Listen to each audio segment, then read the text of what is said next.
It is officially August, and you know what that means, don't you? It's read along time, baby.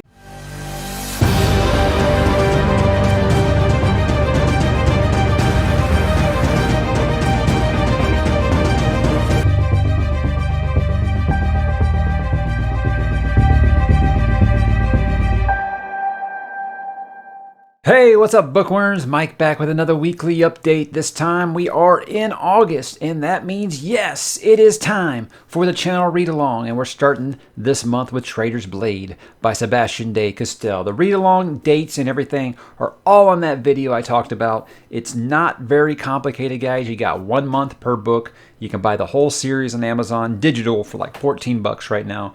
As always, I've got that link below. But hey, the read along has started. If you jump on the Discord, the link to the Discord is in the description below, and you can get on there and talk with us. We've got it broke down by 5 chapter sections, and the conversation's been quite robust already. So many people have already kind of blown through half the book, including me. I'm about halfway through. It's a very page-turnery type of book. And that's kind of all I'll get into. But if you want to join that read-along, it is not too late. Like I said, 1 book per month. So you can jump on whenever you want to and join the discussion at your own pace. I definitely recommend the book thus far, about halfway through. It's very entertaining. And the conversation, as always, is wonderful. What I did finish reading, I finished reading Something Wicked by Bradbury. I told you guys last week that I feel like that is a very beautiful author that more people should come to appreciate. Talked a lot about classics this week, which I'll get into. And this and Fahrenheit 51 or 451 are 2 of the best books I think that you'll ever read as far as his writing style. As far as the story goes, that's kind of up to you, but his writing style is just classic, and I love it, and has aged very well. And look for the full review of this coming in October for Fright Fest. I also, another Fright Fest one, because while I was waiting, I was going to go ahead and start my read along like 5 days ago, but I was like, no, let's keep it on schedule. Let's not start until August, even though I started last night. Let's not start until August, because I don't want to preach at everyone on the Discord that was starting to cheat a little bit. Hey, Madison. Hey, Alex. And and then did start doing it myself. But anyhow, that started. So what I did to kind of pace myself between that was read some Lovecraft. I always got time to read Lovecraft. This is all rereads for me, but again, another one that I'm doing in October is going to be At the Mountains of Madness, and so I reread that. And that's a book I said in my classics video is I don't feel like it's going to click for everybody. If you don't really care for Lovecraft's writing style, it may just sound like you're reading a science report. And I understand that isn't going to be entertaining for everyone, but if you're into a very creepy story at the Mountains of Madness, always, and just this, and any Lovecraft story, I mean, that's the only one that's over about 30 pages long. That one's about 120 pages, so that's pretty long for a Lovecraft story, but just as entertaining at this age as it was when this collection first came out, and I really had Lovecraft open that door for me for horror and stuff. Obviously, right now I'm reading Traitor's Blade, about halfway through that, and then after I finish this, which I imagine will be in a day or two, I'm going to pick up The Bands of Mourning, which is the last available Era 2 of Mistborn book out right now to kind of wrap up that little section of Mistborn. Really wrapping up Mistborn for all of Cosmere 2020. Did my review right here for The Shadows of Self. And I think that my mixed reaction to it was actually received well. Usually whenever you say anything even remotely maybe critical of Sanderson, the Sanderson army really comes after you. But I feel like most people have said they can kind of see where I was coming from on that. Very positive reaction to a less than glowing review. I said it was my second to last favorite book by Sanderson, behind only Elantris. So, but again, as I continue to say, Sanderson couldn't write a bad story if he tried. I feel like the bar had been set so high, and I loved Alloy of Law so much, and I didn't feel like I had the same good time with that book. But I am still very much invested in that world, and I want to see what happens in Bands of Mourning. So that's going to keep going, obviously. As far as the rest of the month, look, I have things I want to do. I've got that Fires of Vengeance advanced reader copy that I need to get into. They don't want me to review it until at least September, whatever. But I'm trying to kind of leave August and September open in case I do get approved for those advanced reader copies of The Trouble with Peace by Joe Abercrombie and Battleground by Jim Butcher. I want to make sure that I don't have to push anything off my schedule to read those. So I'm kind of leaving myself open and kind of reading ahead. Like I said, kind of filling the gaps with a lot of these horror books. Because a lot of people are like, hey, why are you reading these horror books so early if you're not doing it until October? Well, guys, I don't have time to do 25 horror videos and read 25 horror books all in October. So yeah, I'm going to be reading a lot of them a little early to kind of get me there. But anyhow, that's kind of where we are for what am I reading, what am I going to read kind of thing. As far as next week, I'm hoping to have my discussion with John Gwynne. That's the author of the Faithful and the Fallen series back there. Wonderful series. I don't think I need to keep telling you guys that. It seems like it's gaining a larger audience, and I know that Daniel Green reviewed Faithful, or like the first book, Malice, the other day, and everyone jumped on me saying that, hey, you need to tell me to get off your turf. Guys, there is no rivalry, at least not from me on BookTube. Everyone is welcome to talk about whatever series they want, and if Daniel's going to get more eyes on that fantastic series, all for it. I am just want more people to discover Faithful and the Fallen, because I feel like it is the hidden gem of modern fantasy, and I can't wait to talk to John on the channel. He did contact me and say that he should be free this week sometime, so I'm hoping to get that going up here on the channel. If not, it'll probably be, even if I record this week and I'm not able to get it together, it'll be on the channel within the next 2 weeks or so. I believe schedules, he's on the other side of the globe from me, so it's going to be working out schedules can always be quite fun, but I pretty much told him, tell me what time's good for you and I'll make it work. I'm trying to be very flexible with this. But however, I'm not very good at interviewing people. It's not really my thing. So I think I'm going to open it up when I have that date confirmed for questions you guys would like me to ask him. So first, by Faithful and the Fallen. Second, think of some questions you want me to ask John Gwynne. There you go. I would appreciate the help. I'll also probably be doing my book hauls and wrap-up videos for July as well. It's something I would like to try to knock out early the next month. I'm still waiting for some books to show up through the post right now. So I was kind of waiting for that to do my book haul. It's my birthday on Tuesday. So when you get this age, it's just kind of another day. But, we're kind of taking it a day at a time. So I don't know if my wife has anything planned for me. I doubt it. Like I said, at 42, it's not really a whole lot going on. And what's going on around the world right now, it's not like you get to do anything special. So I'll probably just eat badly. When you when you eat keto, you get to eat like cake or something like that. It's like, ooh, that's the best thing that you look forward to on a birthday. So there we are. What else? This week kind of turned into, on the channel, the unofficial classics week. I like classics. I've said I've really, really shied away from talking about them just because there's so many hot takes on these things right now about, what is culturally insensitive, what is not. You know what I mean? There's lots of things that might have aged the best, and people are having a hard time kind of taking them as a snapshot in time of where society was at the time. And I understand these things. I've just always kind of shied away from talking about them because, it just makes people argue. I felt like I put some controversial ones. I did my my 14 classic books that I loved. And I felt like I put some really controversial picks on there. I mean, some of these books are banned. Some of these books are just hated. And some of them are loved. I felt like it was a good mix. And I don't feel like I got too much anger, directed at me for some of those picks. And that's awesome. That's awesome. I want us to be able to get back to being able to talk about these things without accusations and threats and stuff like that. Because to me, no one is a hateful person for reading a book. That's just my opinion. And I don't believe that books should be banned ever. I think that is the absolute wrong way to go about things. So I will always champion classic books. I like to look at them as what a reflection of that time period was. When you talk about something like The Great Gatsby, or you talk about something like Gone with the Wind, I'm looking at it as a snapshot in time of that moment. And, if you try to put early 19th century, early 20th century thought into modern day ideals, it's not always going to go over well with a lot of people. But I still want to talk about those books that I felt like had an influence on me. And also not the best influence, because I also talked about, I brought back the unpopular opinion segment, which was talking about some classics that I did not really click with. And again, both of these I felt like went over pretty well, So maybe those unpopular opinions weren't so unpopular anymore, because a lot of people apparently don't like Catcher in the Rye. So there's plenty to talk about there. But that's really kind of what happened this week.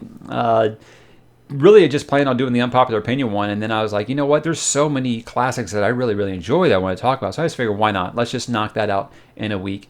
And now that I see that there is actually an accepting audience for that, I'd love to talk about more classics on the channel. That's going to happen starting in October with a lot of the horror classics that I mentioned on that list will be coming up in October. And I'm looking forward to it. But I'd love to get back to something I used to do was I would make myself read at least 2 classics per year before I had this channel and I had schedules and recommendations and shit all the time. But I used to make it a point to read a couple of classics. I'd like to read Foundation and Lewis Carroll's Alice in Wonderland sometime next year as my 2 classics. So I'd definitely like to get back into that, and I definitely think that my wife would appreciate that. Alice in Wonderland's her favorite book, and I've never read it, So I'd like to get back to doing these things again because, I feel like you should. You really should. As a lover of literature, I feel like you should. And that's all I got for books, guys. Let's move on to a couple of non-book things here that happened this week. A little bit of movie talk here is the Dune trailer. The trailer for Denis Villeneuve's Dune.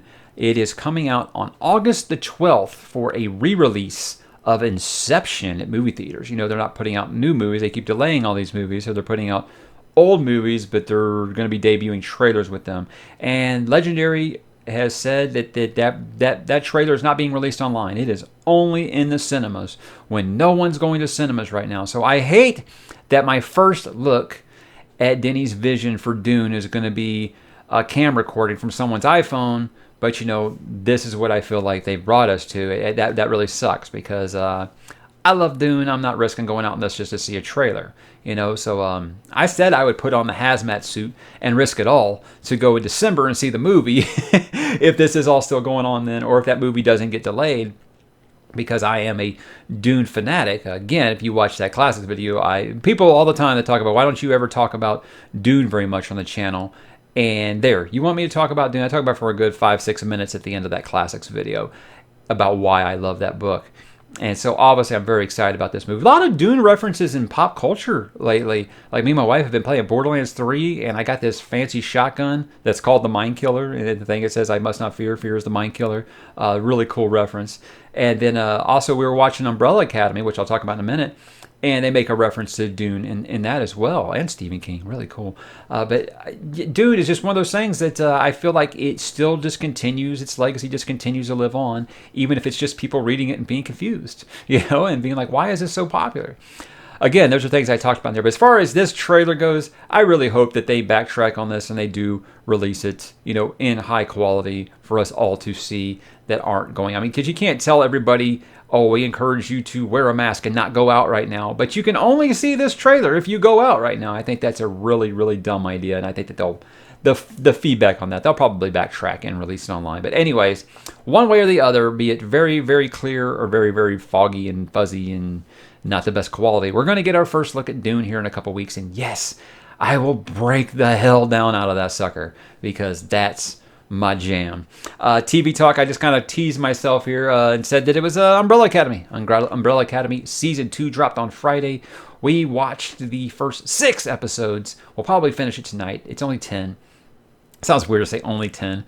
10 45, 50-minute episodes. That's not that big a deal, right? We're binge watchers. We try not to watch anything live. We usually just binge watch everything. And Umbrella Academy is something I had a ton of fun with. And this is no different. This, to me, feels every bit as good as Season 1, except now it takes place in the 1960s, which is an era that I'm fascinated with, but also something that I have been... This guys not might know about me. People ask me all the time, do you read any nonfiction stuff? I was huge into nonfiction material about the JFK assassination. I pretty much, when I was, 12, I think, Oliver Stone's JFK movie came out. And I just became obsessed with the JFK assassination for about 15 years. I actually went to Dallas. I walked the route that they claimed that Lee Harvey Oswald took after he shot Kennedy. All these things. I stood on the grassy knoll. I researched all this stuff. I visited Dallas numerous times just to reenact basically all these things that they claim happened because I was obsessed with the assassination. That's why 11/22/63 by Stephen King is one of my favorite books, because it deals with one of my favorite real-world conspiracies. I am not a conspiracy nut, but that's one that I'm always like, if you don't got questions, I question your questioning ability. So it's one of those things. So the fact that Umbrella Academy Season 2 has so much stuff about the JFK assassination in it really just opened my eyes to just how much I used to really be into that and how much I still remember, because my wife's being like, who is that? And I'm like, well, then this happened here, and then Oswald was at this point, and who was actually there, this guy. It made me feel like I was teaching a history class or something. So, anyway, it's very, very entertaining. It's even more entertaining if you are up and up on the JFK assassination conspiracy theories that have always floated around. Good stuff. But Umbrella Academy Season 2, besides my favorite character from Season 1 being in this season for about 30 seconds so far, I've enjoyed it every bit as much, and it's just made the show brilliant in every way. And I hope more people watch it, because I'd really like to get a Season 3. So guys, watch Umbrella Academy. I think you will have a blast with it. The way I keep talking about it is X-Men meets Watchmen meets Guardians of the Galaxy. So there you go. There's my sales job on Umbrella Academy. I hope you guys will watch it. And let's talk quickly about a little bit of gaming talk. Ghost of Tsushima is getting very hard to resist. I've said I've got such a big backlog on my PC, and I feel like I have to fight for TV time, where the PS4 is hooked up to the big TV downstairs. And so I stopped basically buying anything that I could get on PC. Well, this is a PS4 exclusive. 2.4 million copies sold globally in the first 3 days. It is the fastest selling PS4 new title of all time, beating Horizon Zero Dawn from 2017. It's why it's dang near impossible. I'm not one of those console war guys. Like I said, I'm a PC gamer. I say play what makes you happy. One more thing, I did go ahead and pick up a new PC game. I told you guys I was saying about playing No Man's Sky, and I was like, I just don't want to get wrapped up in a game that big again. So I decided not to do it. I played it for like an hour, and I was like, yeah, sure, it's improved and whatnot, but I just don't want to get wrapped up in a game that big again, because it's so time consuming, and there are so many other games I want to play. So I changed my mind on that. But there's this game called Grim Dawn on PC that I picked up for $2.99, and it's like 5 years old, but I was playing it, and it's basically like a Diablo clone or Baldur's Gate, just hack and slash. Those are games I always find a lot of fun. So just good hack and slash. I mean, what more is there? Tag the button and there you go. It's fun stuff. And until I get Diablo 4, that's kind of what I'm gonna have to live with. I know a lot of people really love Divinity 2. As far as I remember, it didn't have gamepad support. I can't keyboard mouse. Yes, I'm a PC gamer, but I still have to use a controller. I can't keyboard and mouse, sorry. Unless it's like Myst or something like that. You guys remember Myst? Anybody here remember Myst? Anyhow, kind of around there. But anyway, guys, that was my week. A little bit of music. I've really been listening to a lot of Aerosmith this week. I think Aerosmith is without a doubt one of the greatest American rock bands of all time. All versions of the band, pre-drugs and post-drugs. I feel like there's plenty there for everyone to find something that they loved. Sure, it sounds like two very different bands. I say this because, a lot of people in my generation, their older stuff was way better than their newer stuff. I think you can say that about a lot of bands, To me, like with the Beatles, I think their older stuff was better than their younger stuff. It's just weird. It just really depends on each person. But what I think that most people can agree with is there was always something good out of both those variations of the band. And Aerosmith is one of those that I feel like will never ever die in American culture, because there'll always be a show or a movie or something that comes out and plays like Sweet Emotion, and people or Walk This Way, and people lose their mind. Oh man, I love this song, or Dream On or something like that. Just Dream On gets used in like sports like montages all the time. So I think that's really become an underrated band at this point in time, just because it's been so long since they really did anything new. I don't even know if they're still touring or if they're still together or anything like that. I know Steven Tyler and Joe Perry had like a big riff there for a while, but I mean, when you're together for 50 years, I imagine those kind of riffs are going to happen between a band. But you know what? No matter what happens there, all that music is still right at your fingertips. And if you haven't listened to Aerosmith, I mean, come on, man. Get on it. I think there's something there for everybody. Yeah. So that's my week, guys. How was your week? Drop in the comments. Let me know what you were up to, and have yourselves a great weekend, and enjoy the read-along.